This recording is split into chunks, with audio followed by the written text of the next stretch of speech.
It was a crisp afternoon in downtown Atlanta. The streets buzzed with the energy of city life, cars honking and pedestrians weaving through the hustle.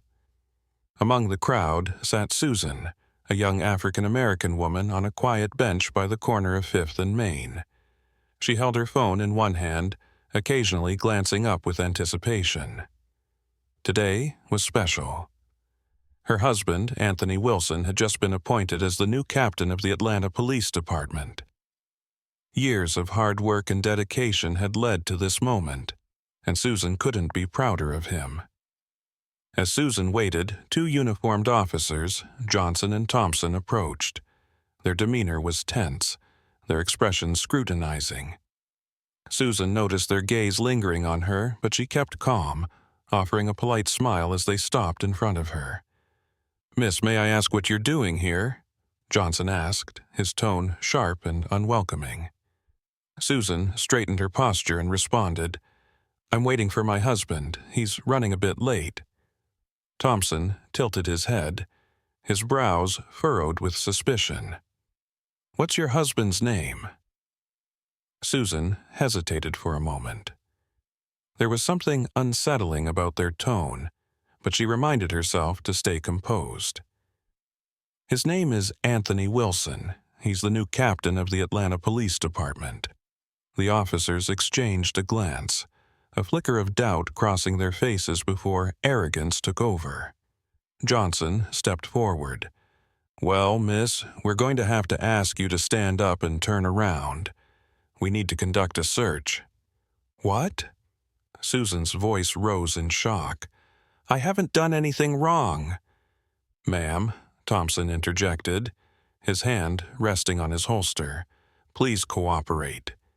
We have reason to believe you're involved in suspicious activity."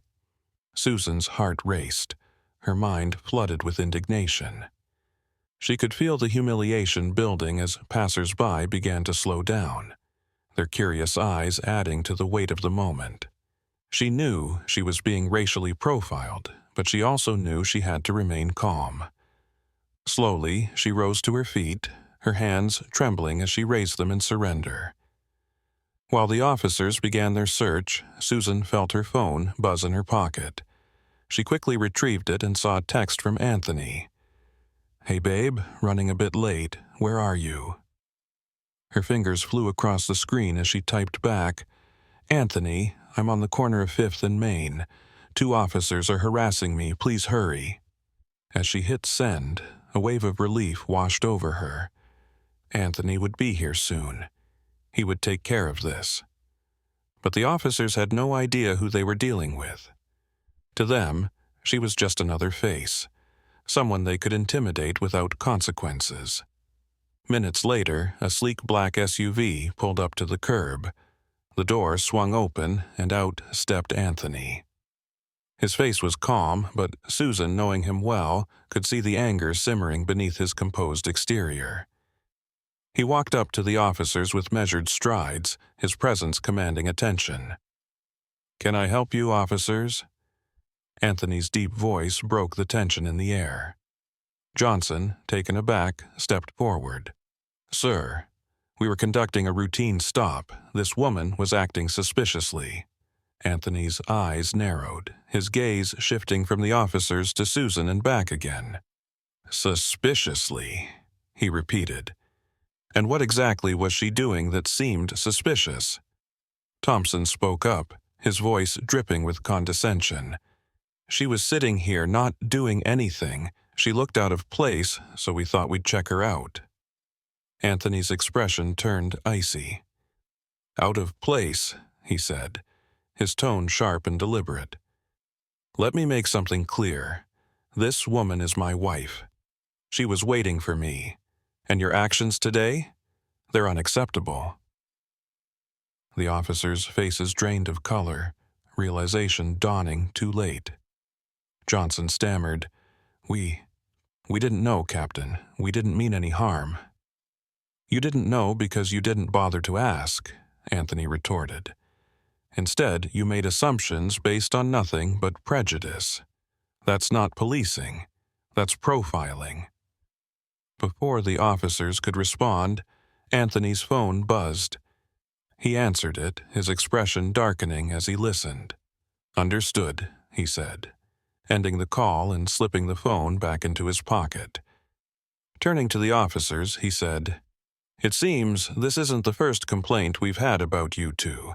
Effective immediately, you are both suspended pending an investigation into your actions. Hand over your badges and weapons."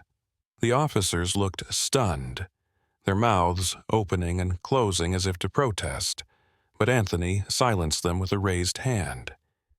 "You should have thought about the consequences before deciding to harass an innocent woman, my wife no less." Reluctantly, the officers complied, their faces a mix of shame and anger as they handed over their gear. They walked away under the weight of the public's judgment, their disgrace evident.